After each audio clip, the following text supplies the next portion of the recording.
todos conocéis este gráfico en el cual pues, bueno, representamos los costes que tiene la inversión en sanidad y que la tendencia, perdón,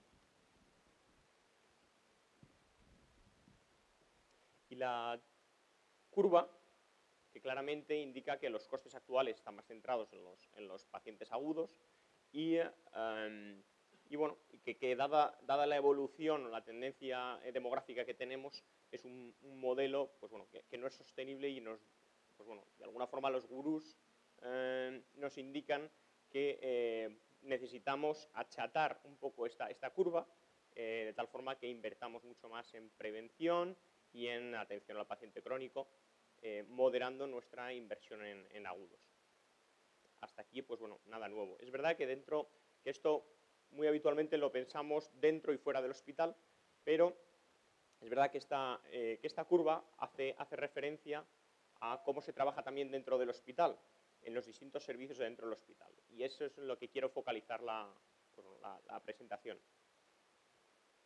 En concreto, pues bueno, a la parte de cómo se trabaja en UCI, hay una frase del padre uno de los padres de la medicina intensiva, y que decía que tenemos que tener cuidado porque muy a menudo los cuidados de intensivos se pueden convertir en cuidados demasiado caros e innecesarios que se aplican cuando los sistemas pre-UCI fallan. Que, por cierto, fallan bastante a menudo, es lo que continuaba esta frase. Es decir, los sistemas que no están vinculados con la gestión de crítico, sino los previos, que normalmente pueden ser la planta de hospitalización, muy a menudo es la que está pues bueno, siendo la fuente de transferencia de pacientes a la UCI. En concreto, en la planta de hospitalización, diversos estudios indican, no sé si llamarlo problema de falta de control, pero desde luego la situación pues bueno, no es del todo tranquilizadora en algunos aspectos. Probablemente es lo normal y es lo que tenga que ser, pero da la sensación que hay una oportunidad de mejora en la forma de trabajar que tenemos en la planta. Actualmente, hasta el 17% de los pacientes que están en planta pues desarrollan eventos críticos. Entra dentro de lo normal, puesto que por eso están hospitalizados, quizás. A una parada cardíaca, incluso dentro del propio hospital, sobreviven menos del 20%. Y por último, y es el dato quizás más sorprendente, aproximadamente el 40% de las muertes inesperadas ocurren en pacientes que están en la planta. Es decir, no en pacientes críticos que deberían estar en cuidados intensivos o en las áreas de reanimación. Si intentamos hacer una comparación lado a lado de una UCI y una planta, la comparación visual ya nos ayuda a entender pues bueno, múltiples diferencias que son evidentes. En la UCI trabajamos con medición continua de las constantes vitales, todos los segundos. Estamos obteniendo parámetros que están vigilando a ese paciente. Tenemos un ratio estimado de una enfermera cada 2 o 3 pacientes, lo cual es una vigilancia muy elevada, un contacto visual permanente, elevadas medidas de higiene y unos costes elevados. Mientras que en la planta, y si os fijáis hago el cambio de la foto interna de cómo un paciente evidentemente está más cómodo dentro de una habitación ideal, ¿no? Ideal de un hospital nuevo, además que el paciente está solo en su habitación. Pero la realidad es que el paciente en la planta tiene unas medidas muy distintas de control. Se le está midiendo cada 8 horas, una vez por turno, las constantes vitales. El ratio de enfermería es una enfermera por cada 15 pacientes aproximadamente. Existe un pasillo muy largo que evita, y unas habitaciones que evitan o impiden el contacto visual con ese paciente, y las medidas de higiene son más estándar y evidentemente los costes mucho más económicos. Entonces, de alguna forma, una de las ideas que va surgiendo es cómo pudiéramos en la planta ser capaces de obtener una detección temprana de lo que le va a pasar al paciente. puesto que el paciente está mucho menos vigilado. Una de las frases de aquí de un jefe de cuidados intensivos de Australia dice que lo ideal, evidentemente, sería evitar los eventos críticos que surgen, los inesperados, pero que eso es imposible. Se pueden disminuir, pero es imposible. Pero lo que sí que coincide en múltiples investigaciones es que los eventos críticos de estos pacientes están frecuentemente precedidos por signos de deterioro. En prácticamente todos ellos, entre 6 y 8 horas antes de que se produzca un evento adverso, estamos teniendo signos que nos indican que eso va a suceder. Con lo cual sorprende, por un lado, el alto ratio de muertes inesperadas que veíamos en planta y de sucesos inesperados contra la realidad de todos los estudios publicados que dicen que el paciente sí que está manifestando ese deterioro. Con lo cual, empezamos hace años a trabajar en esta idea y actualmente tenemos esta propuesta integral de transformación de un hospital, que consiste en aplicar unos procesos, una tecnología y, evidentemente, una gestión del cambio orientada a las personas involucradas. En los procesos voy a hablar del concepto de sistema de detección temprana, que básicamente lo que hace es un poco alinearse con las recomendaciones europeas del RC, que si nos fijamos, el año pasado, en lugar de focalizarse en la resucitación, y eso que de alguna forma es un consejo que se dedica a esto, a la resucitación, está insistiendo en focalizarse en la prevención, está confirmando que los pacientes tienen un deterioro fisiológico lento y progresivo que es observable con tiempo y que se deben utilizar sistemas de control para detectar esos deterioros.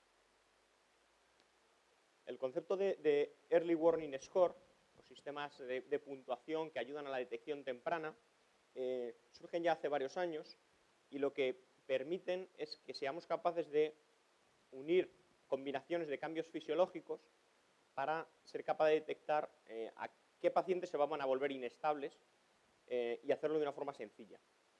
De esta forma, a cada uno de los parámetros que tengamos, podemos tener múltiples parámetros, frecuencia cardíaca, presión no invasiva, saturación. A cada uno de esos parámetros les ponemos, en función de las constantes en qué rango estén, les ponemos un valor. Y luego sumamos todos esos valores y nos da una puntuación total. Esto actualmente se está empezando a implantar en múltiples hospitales del mundo.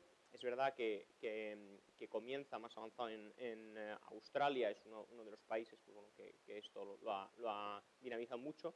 Estados Unidos también, Inglaterra.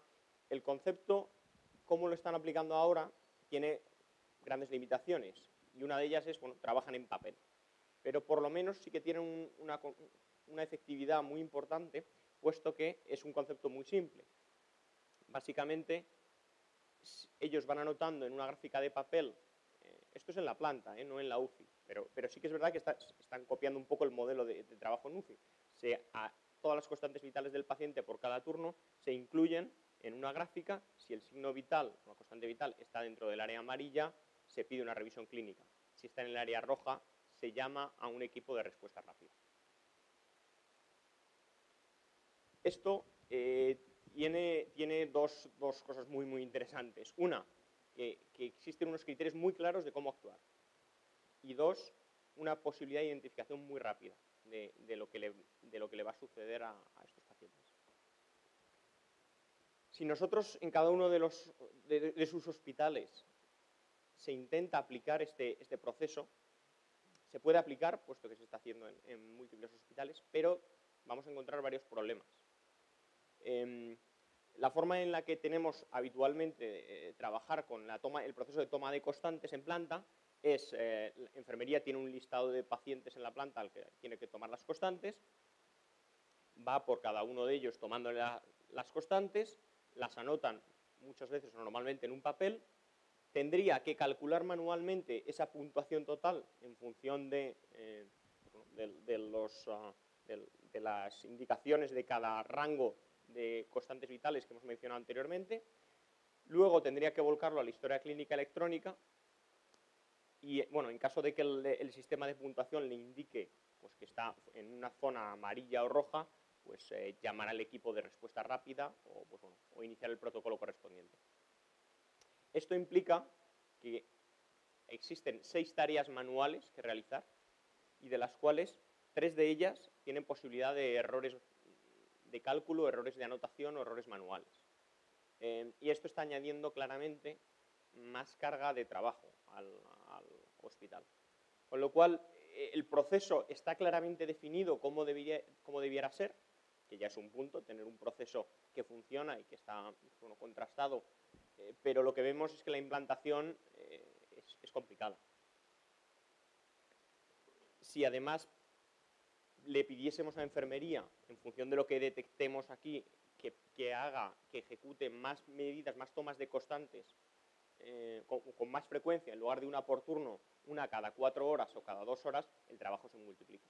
Cosa que muy a menudo nos interesará, pedir que en lugar de una toma por turno, pues hagan más tomas de constantes. Con lo cual, y esto es un poco la diferencia de cómo hemos diseñado en otras ocasiones tecnología, en concreto de monitorización. Lo que hemos hecho en este caso es, primero analizamos un proceso, definimos claramente o entendemos ese proceso idealmente cómo funcionaría y después nos hemos puesto a fabricar o a desarrollar tecnología que nos ayude a soportar un proceso contrastado. Este es el caso de 2 sensores o 2 dispositivos que hemos desarrollado justamente para este propósito. Este es uno de ellos, simplemente es es una especie de reloj de pulsera que es un pulsioxímetro con capacidad de medir la frecuencia cardíaca, que aparte de ser pues, un dispositivo pequeño, robusto y con una batería de larga duración, tiene capacidad, transmite de forma inalámbrica todas estas constantes vitales a un sistema que después les contaré. Asimismo, también existe otro dispositivo equivalente para medir presión no invasiva, un poco con el mismo propósito. Ambos sistemas están pensados para el mundo hospitalario, no tienen nada que ver con los dispositivos de casa y de alguna forma surgen no en sí mismos por la necesidad de tener un dispositivo, sino para dar respuesta a esta solución global que estamos presentando.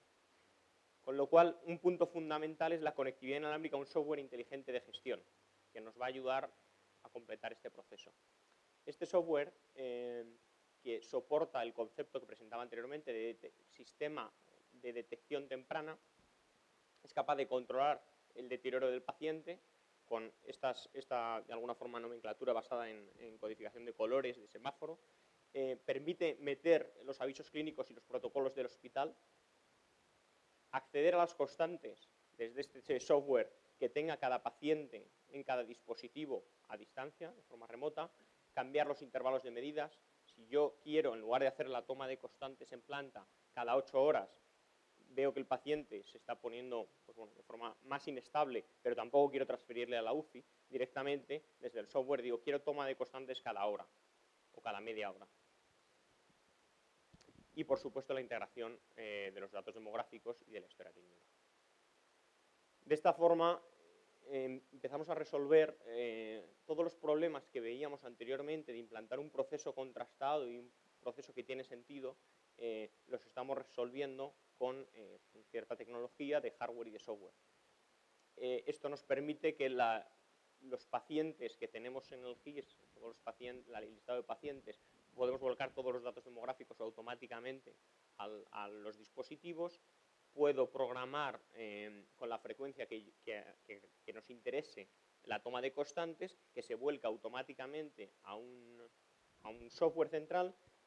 Estos dispositivos no son incómodos para el paciente, es decir, es de alguna forma un dispositivo muy ligero y muy cómodo, que están pensados y toleran el movimiento del paciente.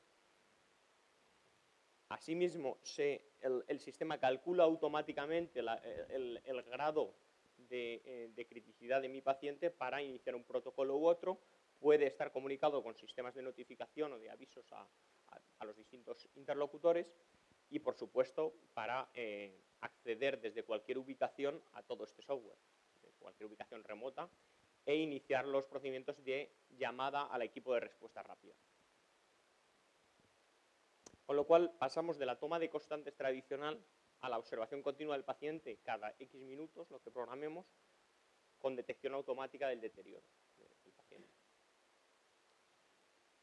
Y por último, de alguna forma ya hemos primero definido el proceso, teníamos unos problemas, los hemos resuelto con tecnología, pero la última parte, sería pues, bueno, la gestión de las personas. Aquí, bueno, en distintos países se utilizan distintas terminologías. Equipos de respuesta rápida se usan en Estados Unidos, Medical Emergency Teams lo llaman en Australia. Aquí en España existe alguna iniciativa que lo llaman servicios extendidos de cuidados intensivos.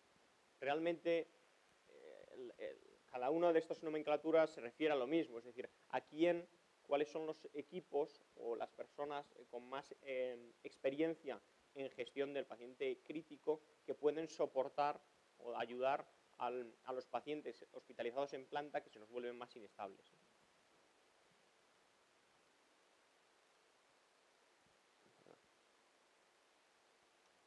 Algún feedback pues bueno, que durante los 2 años que hemos estado trabajando en pilotos de estos proyectos, pues bueno, podemos aportar, y son feedbacks que vienen de los propios hospitales, de los propios gestores. Los cambios grandes necesitan apoyo explícito de la gerencia del hospital, es decir, no merece la pena embarcarnos en un proyecto de este estilo en el que vamos a intentar cambiar la forma en la que se trabaja sin un apoyo muy explícito. Algunos principios de ingeniería de procesos estándares son aplicables perfectamente al cuidado de la salud o al entorno sanitario, y la inteligencia y la pasión no son suficientes, es decir, es fundamental aplicar los procesos. La gente se resiste al cambio y los sistemas sanitarios normalmente o tradicionalmente bueno, tienen ciertos problemas en el manejo de esta gestión del cambio. Y se necesita ayuda externa en el desarrollo de estos cambios, es decir, observadores externos que puedan comparar cómo se trabaja en distintos sitios y distintas experiencias. Nosotros, desde una misma organización, es muy difícil actuar de observadores de nosotros mismos en ocasiones. Y bueno, finalmente todo esto, antes de sacar esta idea o este proyecto al mercado o a la luz, hemos realizado un estudio multicéntrico de más de 18.000 pacientes, un estudio en múltiples países con unos resultados, bueno, yo creo que francamente prometedores. En este aspecto, el aumento de la supervivencia después de la intervención de los equipos de respuesta rápida ha sido un 6%. El descenso de la estancia media hospitalaria de un 25%.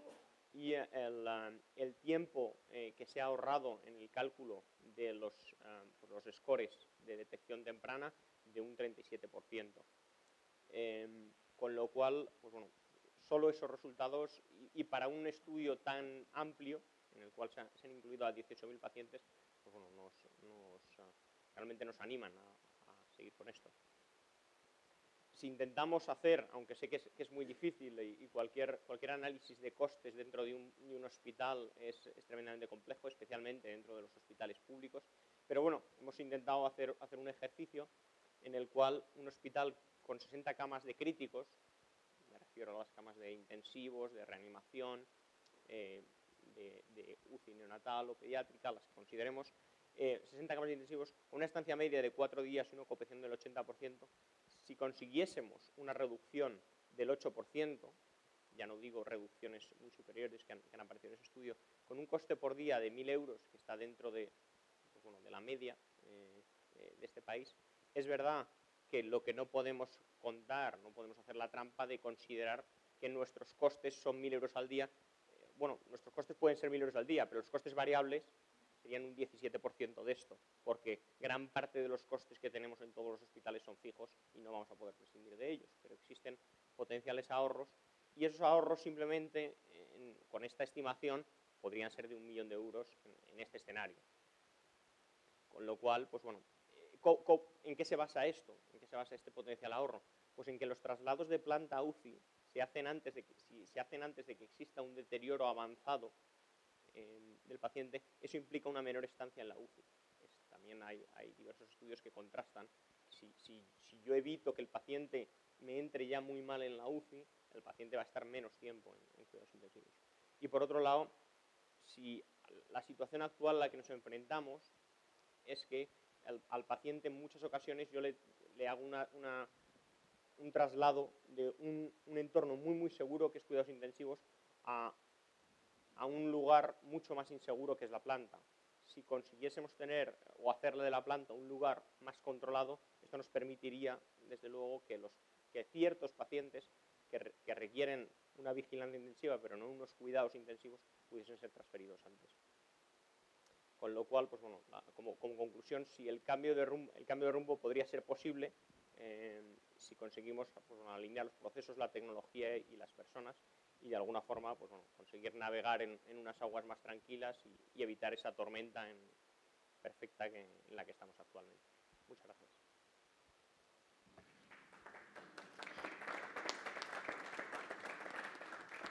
Muy bien, muchas gracias. Si queréis las preguntas las dejamos para el final, una vez que tengamos las tres ponencias, ¿no? Ahora, por parte de Roche, Juan José Bermejo, Francisco Sauco y Jaime del Barrio. Centro de Excelencia Informática de Roche, en España. Y quería introducir durante 4 o 5 minutos el centro, explicar un poco qué es lo que hacemos, el perfil de nuestros profesionales. Y a continuación pues le cederé la palabra a mi compañero Francisco, que va a hablarles de los proyectos, las iniciativas que tenemos en Roche en el entorno del cloud computing. El Madrid Shared Services Center, o el Centro de Excelencia Informática de Roche. Esta es la agenda. Voy a hablar de quiénes somos, qué hacemos, y a continuación, como decía, le cederé la palabra a mi compañero. El Centro de Informática de Roche en Madrid se fundó en el año 2003 para proporcionar servicios de tecnología, servicios informáticos, a todo el conjunto del grupo Roche. O sea, no trabajamos, digamos, para la filial española de nuestra compañía, sino que proporcionamos servicios a nivel global. Estos servicios empezaron siendo, allá por el 2003, servicios puramente de infraestructura, es decir, somos los que nos encargamos de las redes de comunicación de la compañía, de los servidores de la compañía, de los centros de procesos de datos de la compañía. Y también tenemos un rol activo, y de hecho ahora verán ustedes las cifras de la gente a la que dedicamos a hacer trabajos de ingeniería, siempre en el área de infraestructura también. En el año 2009, además, empezamos a tener nuevos grupos en el centro que se dedican a lo que son temas de information management. Tenemos grupos que se dedican a temas de marketing, grupos que se dedican a temas de, digamos, aplicaciones de negocio para el uso interno de nuestra compañía. Tradicionalmente no proporcionamos servicios a terceros o a terceras empresas, third parties, desde nuestro centro. Un poco sobre nuestros profesionales. Actualmente trabajan en el centro cerca de 280 personas, de los cuales pues tenemos más de 200 licenciados en distintas áreas, algunos médicos también incluso, pero básicamente son casi todos informáticos, ingenieros, químicos, físicos, digamos formación más bien tirando a técnica. Tenemos gente también con MBAs y en nuestra población, y dado el tipo de trabajo que hacemos, pues tenemos un grupo muy nutrido de gente que tiene las certificaciones, digamos, de empresariales, técnica, más exigentes que hay en el mercado. Estos son todas estas siglas que aparecen aquí abajo.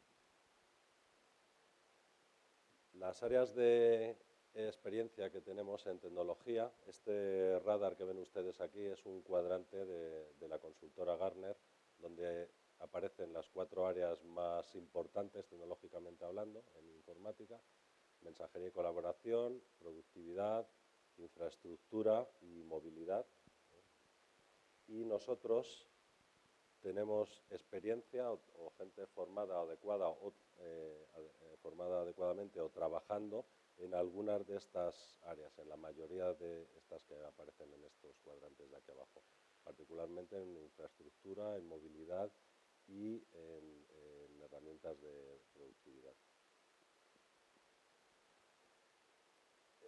¿Qué tipo de valor creamos para nuestra compañía? Como he comentado antes, nosotros no proporcionamos servicios fuera de nuestro negocio, fuera de lo que es Roche. La intención es, por tanto, pues digamos, optimizar en la medida de lo posible el rendimiento o el buen hacer de nuestra empresa basándonos en nuestras actividades internas. El que estemos ubicados todos en Madrid pues nos ayuda a generar sinergias entre los distintos grupos que tenemos y a tener esa cercanía con el negocio que, digamos, nos permite el estar vinculados con una filial comercial como la nuestra. Una idea de cómo ha ido creciendo el centro desde el año 2003. Empezamos con 40 personas y, como les comentaba antes, a finales de este año pues seremos 276 y nuestra estimación para el año que viene es crecer todavía más, hasta 284 personas. Esta tarta que ven ustedes quiere hacer énfasis o resaltar, digamos, la parte en la que somos más fuertes, ¿no? Casi el 75% de nuestra plantilla se dedica a temas de ingeniería informática y a trabajo en arquitectura y servicios globales. Es todo esto que ven aquí, básicamente las 3/4 partes de nuestra plantilla. Y el resto se dedica más bien a temas de aplicaciones y a otro tipo de servicios no vinculados directamente con la infraestructura informática.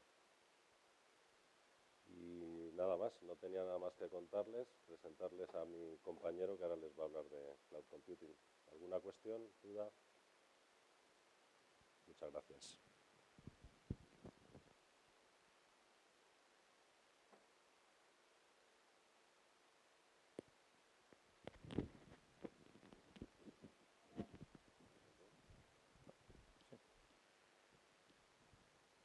Buenos días y gracias por la oportunidad de presentar lo que Roche está haciendo actualmente en el mundo de Cloud Computing y sobre todo en este poco tiempo que tenemos breve, indicar el cambio de paradigma que significa utilizar estas tecnologías dentro de las empresas.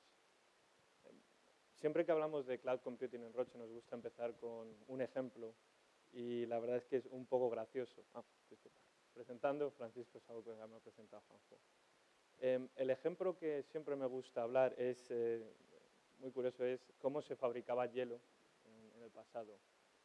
A comienzos del siglo XIX, el hielo, de alguna manera, se comercializaba como si fuera un bien común. Se cosechaba en lagos en las montañas y después en barcos se llevaba a los diferentes puntos donde se necesitaba el hielo.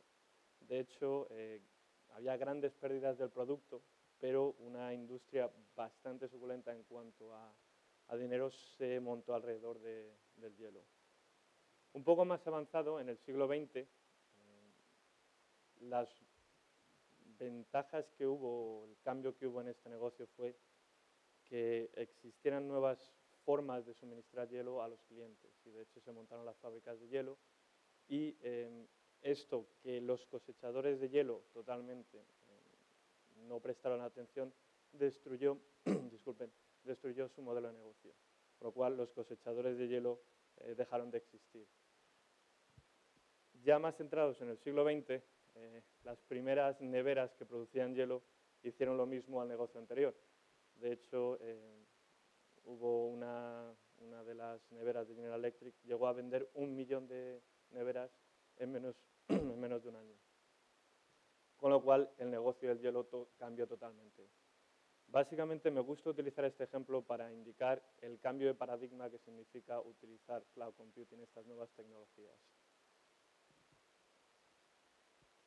Cloud Computing no es nada más que una evolución de la tecnología. a principios, en el ISP 1.0 era cuando un PC normal y corriente llegaba a conectarse a Internet. Después fue evolucionando y los proveedores llegaron a dar este nuevo sistema que llamamos nube o cloud computing, que es tener aplicaciones o sistemas específicos para acceso por Internet. Una cosa que es bastante importante para entender cloud computing es entender qué es lo que es y las dimensiones que ello tiene. Por eso, en esta diapositiva me gusta enseñar siempre las dimensiones de cloud computing, que se dividen en 4 dimensiones. La primera dimensión es la dimensión de servicio, que va desde software como servicio, plataforma e infraestructura como servicio. La infraestructura como servicio es almacenamiento, servidor, compute power básicamente en la nube, no está en nuestro data centers, etc. La parte de plataforma es el siguiente nivel en el que se dan bases de datos, servicios web o cualquier otro aplicativo. Y después tenemos el software como servicio que te ofrece toda esta capa básicamente en un paquete muy bonito y la verdad que es donde hay más desarrollo ahora mismo en cloud computing. La siguiente dimensión toca la parte de despliegue. Existen 3 de ellas, que es la nube pública. Esta está totalmente separada de nuestro centro de datos, está localizada en algún sitio en el mundo. La siguiente, que es la nube híbrida, en la cual los sistemas se dividen tanto en la nube pública como en la nube privada. Y la nube privada, que es la que nosotros montamos dentro de nuestro centro de datos, nosotros es la que pagamos por ella, etc. Y la siguiente dimensión es la del aplicativo o aplicación. Básicamente, ¿para qué vas a utilizar la nube? Actualmente existen ya servicios predefinidos y diseñados específicamente pues, para servicios web, servicios sanitarios, financieros o incluso analíticos. Dentro del proyecto, lo que hemos hecho nosotros en estos últimos 2 años ha sido intentar implementar un ecosistema de nube. Y hemos tenido varios casos de éxito. El que me gusta presentar casi siempre, ya que es bastante espectacular, es el que hemos hecho en el campo de High Performance Computing y sobre todo dedicado al área de research de pharma, básicamente a los que están mirando a las diferentes proteínas, anticuerpos, moléculas, etc. Dentro de estos casos han sido éxitos sin precedentes en el mundo farma y en el mundo informática. Hemos hecho una reducción drástica en los tiempos de implementación, lo que antes tardabas años, incluso bueno, meses, incluso años en implementar, se ha hecho en semanas, incluso días. Hemos hecho una reducción de costes, tanto en la implementación como en el mantenimiento de estas infraestructuras. Y sobre todo lo que hemos visto es que abre nuevas formas de colaboración con otras áreas y con clientes. Los ejemplos que ven abajo, Rosetta, Folding at Home y Amber PMD, son aplicativos que consumen una gran cantidad de recursos dentro de Roche. Entonces, como no podíamos lidiar con esa demanda, hemos decidido hacerlos en la nube. Rosetta, una aplicación que sirve para la simulación molecular, conseguimos portarla o migrarla a la nube y montar un clúster de 10.000 cores. Básicamente, el trabajo de 34 días se hizo en 8 horas. Y lo que se montó con Rosetta puede ser comparado a lo que utiliza la NASA actualmente para mandar naves espaciales a las diferentes misiones que hacen. Folding at Home, otra aplicación, pero esta es más específica para enfermedades de Alzheimer, llegó a tener 280 cores y el trabajo que normalmente tardaba en hacerse una semana, que es hacer una secuencia, se tardó en hacer 5 horas. Vamos a ver que la potencia que da por detrás es ilimitada y que nadie, salvo que tengas una gran capacidad o mucho dinero para invertir en estas infraestructuras, podría hacerlo en casa. Y la otra es Amber, una simulación específica para moléculas biomoleculares, que corrió sobre 80 GPUs, corrió 24 veces más rápido en la nube que hacían nuestras infraestructuras en casa. Entonces, sin precedentes, hemos conseguido hacer el trabajo más rápido, tomar decisiones mejores a la hora de desarrollar moléculas, etc. El otro caso de éxito es aplicación en la nube, software as a service. Lo que hemos descubierto es la gran elasticidad y escalabilidad que tienen estos servicios. Más control sobre unas versiones de aplicativos, que siempre suele ser un problema a la hora de cambiar versiones, etc. Esto lo hacen por nosotros las personas a las que nosotros contratamos el servicio. Una menor inversión en compras, ya que se dedica a lo que se llama un pool de licencias. Y sobre todo, y muy importante, se paga por lo que se usa. Si no estás utilizando un producto, no todo el año o lo utilizas unas horas, es por lo que estás pagando. No pagas lo que viene siendo toda la inversión de la licencia. Y sobre todo una disponibilidad que incluso nosotros dentro de Roche no podemos dar, un 99,999. Abajo quiero poner unos ejemplos, más que nada para que veamos con unas figuras orientativas lo que cuesta el servicio. Un servicio de email con un procesador de texto, hojas Excel, calendario y posibilidad de presentaciones, más o menos llega costando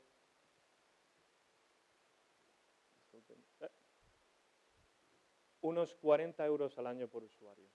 Esto se hace con Google Apps. Versus en la otra opción que solo podrías comprar una licencia de Outlook sin tener en cuenta el coste de toda la infraestructura, suele costar 44 euros al año. Entonces podemos ver aquí ya algunas de las grandes diferencias que hay en cuanto a costes y que una inversión así pues, puede ahorrarnos bastante, no solo en el tema de inversión, sino también en el tema de mantenimiento.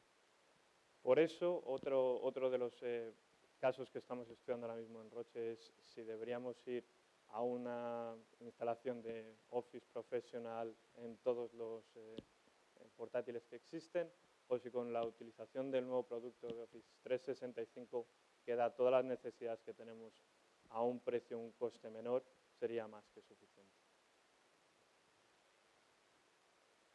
Pero en el cloud no todo es maravilloso. De hecho, me gusta poner siempre este slide, viene de la revista SEO Research, y el cual indica sobre un cuestionario que se mandó a los CEOs de las compañías, pues dónde están las áreas de beneficio para cada una de las empresas y dónde están aquellas áreas en las cuales nadie o tienen preocupaciones por el cloud.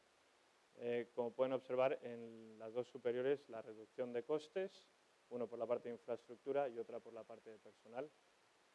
¿Y dónde están los mayores problemas? La seguridad. Sigue siendo la nube uno de los grandes problemas y uno de los grandes temas que tenemos que resolver, que es cómo asegurarnos de que una nube es segura. Y sobre todo una integración con sistemas ya existentes. Si desarrollas algo basado en cloud computing o en software as a service, ¿cómo te aseguras de que la integración con tus sistemas que están en casa vas a poder intercambiar información, etcétera? Y eso es básicamente lo que quería compartir. Perfecto. Bueno, pues siguiendo un poco también la presentación de mis compañeros, probablemente yo les pediría ahora unos minutos que pisemos un poco más tierra. Yo el ejemplo que les voy a poner, la herramienta que les voy a poner es un ejemplo pequeño de lo que hemos hecho en estos últimos años, en una pequeña parte de esta compañía, pero probablemente al hilo de cómo terminaba la primera parte de esta mañana, quedaba en ahí una pregunta de si parar todo esto que está llegando. Yo cada vez que le pregunto esto a mis expertos informáticos me dicen todo menos parar. O sea, habrá que parar un momento, evaluar, decidir, pero todo menos parar. Y les voy a intentar en estos minutos convencer de por qué en algunas cosas no podemos parar. Pero también esta mañana se hablaba de algo tan sencillo y tan cercano como es nuestra familia, nuestros allegados, ¿no? Yo tengo dos hijas de 15 y de 21 años. Hace 2 años en mi casa no había Black, en mi casa no había iPods, no había iPhones, no había...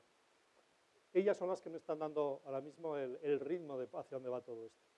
decir, yo hace 2 años discutía de la factura telefónica, pero son ellas las de 15 años las que me dicen, mira papá, ahí está esta opción, es gratuita, puedes hacer esto, esto y esto. Es decir, yo he sido formado en el mundo analógico y sin embargo me viene pasando por todos los lados el mundo digital. Antes hablaba de conocimiento, yo les voy a hablar de conocimiento y de tecnologías. Nuestras facultades se siguen enseñando lo mismo que aprendimos la mayoría de los que estamos aquí hace 30 años, y además en formato papel y con fotocopias. Cuando los alumnos tienen iPad, iPhones, y lo que están pidiendo es que les demos mensajes que ellos puedan adaptar a sus nuevos instrumentos y que encima que el conocimiento también esté adaptado a lo que ahora mismo se van a encontrar. Y es un poquito lo que en unos minutos les voy a explicar. Mi mujer, que todavía es más reticente que yo, no se entendía con nuestras hijas. Ahora mismo dice, no sé cómo he podido vivir sin mi Black. ¿Por qué? Porque la mensajería instantánea está haciendo que en cada momento del día y de la noche estamos conectados los 4. Yo con mis hijas no hablaba. Ahora permanentemente me están diciendo dónde están. Pero es que cuando van de tiendas, en el probador mandan la foto a la madre para ver qué le aparece. Es decir, esto nos está pasando por todos los lados y decimos, ¿nos paramos? Les voy a poner algunos ejemplos por los cuales no podemos parar. Y para eso, en nuestra compañía, como modelo de compañía de I+D y de conocimiento, nos hemos ido adaptando a un término que es la medicina personalizada, medicina individualizada. Pero esto que puede parecer una jerga, un nombre marketingiano, de lo que estamos hablando, ni más ni menos, es que hoy, hace 10 años, se presenta por primera vez la secuencia consenso del genoma humano. Y se dice ya que probablemente nuestra forma de diagnosticar, de prevenir y de tratar las enfermedades va a sufrir un cambio muy importante. Han pasado 10 años y medicina personalizada no es don Jaime o don Antonio, ¿qué tal está usted? Medicina personalizada es perfil genético del individuo, perfil molecular de la enfermedad, por qué enfermamos de manera diferente, por qué respondemos de manera diferente al mismo tratamiento. Esto es medicina personalizada. Y les pongo ejemplos concretos como a los médicos y gestores nos gusta. En el año 2001, cuando tenemos la primera secuencia consenso, la tecnología que consigue esta secuencia requiere de cientos de investigadores, países, instituciones. Estamos hablando de un potencial de 10 elevado a 2 pares de bases y tenemos una secuencia. Por hacérselo breve, hasta el año 2008 no hay un cambio significativo. Estamos aquí hablando de una electroforesis capilar de Sanger y aquí, en el año 2008, ya empezamos a hablar de una nueva generación de tecnología. Y aquí ya lo que era 10 elevado a 2 se eleva a 10 elevado a 14. Y lo que eran 100 millones de euros ya pasa a 1 millón de euros. En el año 2008, pero en el año 2011, estamos hablando ya de un coste cercano a los 3.000, 4.000 euros. Coste de una secuencia completa. En el año 2009, en el mundo había entre 6 y 10. En el año 2010 ha habido 30.